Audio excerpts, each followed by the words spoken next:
This lesson covers the basic concepts of unsupervised learning. We focus in particular on a common and flexible non-parametric technique, the K-means algorithm.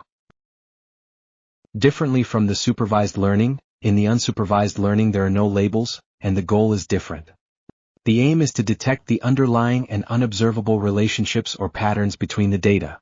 Therefore, unsupervised learning is a descriptive tool, not a predictive one, because we do not aim to predict the output of a future observation. Therefore, we do not need a training set. The ML algorithms we will see in this framework are model-free, non-parametric, meaning that there is not an explicit model as in regression or neural network. The most common task in unsupervised learning is clustering. Cluster analysis is the attempt to partition a set of objects in distinct subgroups, named cluster. This means that each object, or point, or observation, must belong to one and only one cluster. Good clustering is achieved when objects within each group represent homogeneous subpopulations. They are similar to one another. While objects in different clusters are dissimilar, we see in the picture an image segmentation where each color represents a different cluster. But what does similar mean? Objects are similar if they are close according to some notion of distance. The simplest case is when we use the Euclidean distance, but generalizations are possible. For example, in the previous slide, pixels are not clustered according to their location on the brain but according to how similar they respond to urges. Hence, the most suitable notion of similarity is usually chosen by experts according to the problem to be solved. Cluster analysis is particularly useful in medicine because it allows effective and efficient treatment by personalizing the therapy to better suit patient profiles. Indeed, it is common to observe heterogeneity in patients' responses to treatment. Cluster analysis models such heterogeneity and finds subgroups of patients, which are instead homogeneous. K-means is the first algorithm we introduced to perform clustering. Consider the scatter plot on the right, which represents two quantities measured in a blood test for several patients with diabetes. Data have been standardized. This is a simple example in which we can immediately recognize the presence of two subpopulations located along the main diagonal. However, we do not observe any label for such points. The goal of clustering is indeed to distinguish the two clouds of points. K-means is a non-parametric machine learning algorithm whose inputs are the number k of desired clusters and an initial partition for the data. The output is a partition of data into such k clusters, which is achieved by iteratively performing two steps. First step, given a partition of the data, compute the centroids, simply defined as the center of the cloud of data. Let us visualize this step with an example. Looking at the image, we have on the left a possible initial partition where points having the same color belong to the same cluster. This initial partition is decided by the user. We will see in practice that this is not a difficult choice. Then, the computed centroids are represented by crosses in the rightmost figure, and are located in the middle of the clouds of points having the corresponding color. In the second step, given the centroids, we update the partition by assigning each point to the closest centroid. Looking at the example, we see that the location of the crosses does not change. What changes are the colors of the points. Indeed, all points below the pink line are assigned to the blue cluster and the others to the red one. What described is a single iteration of the algorithm. Then, the two steps are iterated until convergence, which means until the partition no longer changes.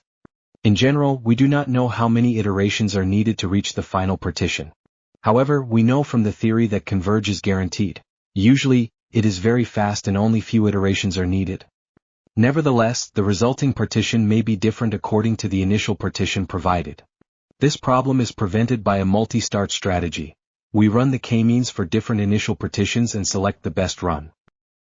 In this second part of the lesson, we see how to run the k-means with our The dataset we use is a very simple dataset involving 100 patients. The goal is to perform a cluster analysis, that is to identify subgroups of patients who responded similarly to the treatment. To load the data, it is enough to use the read table function.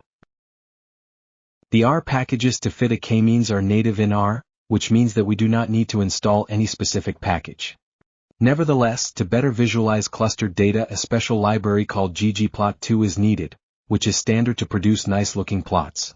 This also requires the installation of two additional libraries, tidyverse and gpubr. Their installation may require long time. K-means in R is very simple. The function to use, named kmeans, takes at least 2 inputs, even though it is convenient to specify an additional one. First input, named x, is of course the set of data we want to cluster. The second mandatory input is named centers. Here we must specify the number of clusters to impose. For example, we set 3 clusters. The third and final option is instart. This option is not mandatory and can be omitted. However, it is better to specify it because different initializations may not reach the same final partition.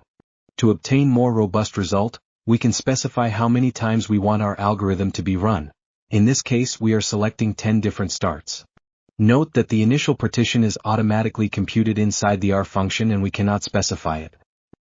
To check whether the obtained clusters are reasonable or not, the simplest thing is to plot the data. The code in the slide automatically produces a scatter plot of the data, colored according to the clustering, a color per cluster. These lines of code are not trivial for beginners, so we simply show how to adapt them to our needs. First, set the numbers of colors to match the numbers of clusters. Since we selected 3 clusters, we must define 3 colors. This is done writing 3 in the green circle in the slide. Then only change is to match the names of the variables. This is done by modifying the names in the red circles. Going back to the example, the obtained partition seems reasonable. Each cloud of points has a circular shape and clusters are well separated. This means that subpopulations are indeed heterogeneous. To understand if 3 clusters are suitable, we can replicate the analysis using different values of k. This can be done using the same code as before. From the plots, it is clear that 3 is the best solution. Value k equals 2 is not able to recognize one of the subpopulations.